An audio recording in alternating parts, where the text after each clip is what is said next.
Welcome back. Well, this week marks a national week of awareness for missing and murdered Indigenous women and people. A women's motorcycle riding group is taking a journey west to give a voice to those who often go unheard. A Ride for Cause. The Medicine Wheel Ride is a nonprofit organization founded by Indigenous women. Their message is simple, but it's one that all too often goes unheard.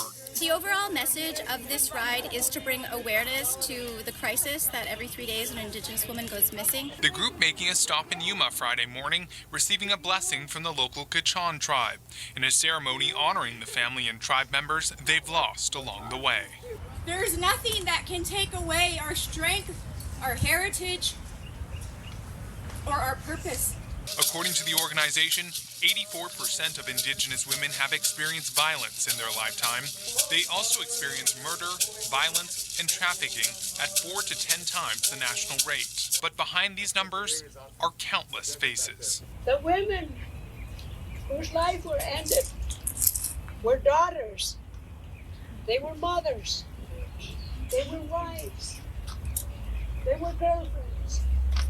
They were aunts, sisters, and even grandmothers. The Medicine Wheel Ride is continuing their journey west to San Diego with the hopes that one day their message will be heard.